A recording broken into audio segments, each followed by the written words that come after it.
There's nothing like it. The excitement of Texas Tech men's basketball. This is KMAC Red Raider Nation's Countdown to Tip-Off. Welcome back to Countdown to Tip-Off. David, there's that classic coach answer, thank you, how at this point your freshmen are sophomores. Everyone says it.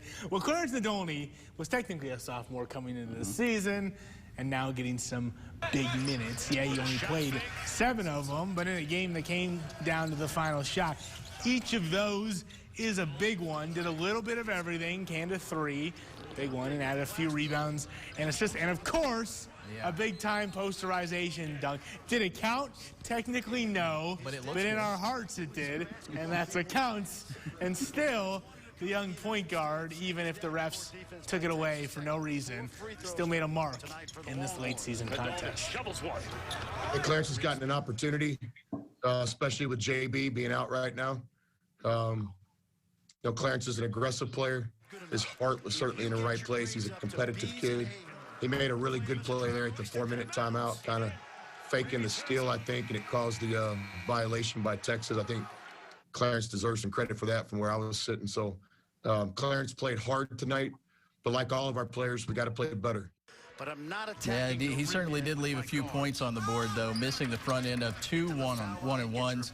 Wasn't alone, though. The Red Raiders shooting 60% as a team from the free throw line. The first half, Tech missing 5 of their 7 attempts from the free throw line. You can point to plenty of things in this loss, but each one of those missed free throws certainly magnified in a 1-point loss. He's going to be good. You're not going to make every free throw, but if you want to have success in March Madness, you've got to make a certain percentage, and then your best players have to step up there and make free throws. So tonight, we made 2 more free throws. We win the game. 60% isn't good enough. So that's something we'll have to just keep working on. It's I believe in our process of what we do, but players have to step up there and make free throws when they count. Phil Mayer, never missed, never lost. Listen, no one was immune from the missed free throw bug, including some of the better players on the Texas Tech team. And speaking of that, the Red Raiders' biggest area of concern going forward for you is blank.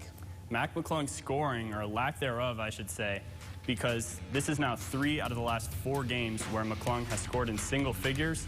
And in Big 12 play before this recent stretch, that only happened once. So in my opinion, it's starting to become a bit of an area of concern. I already outlined why McClung is so important to this offense, but another reason why this is an issue is because he doesn't do much else on the court. Texas Tech doesn't use him as a true point guard, even though he's more of a point guard size, and that lack of size can get him in trouble on the defensive end. So if you look at McClung's stat line from that Texas game, 7 points, 4 turnovers, no assists.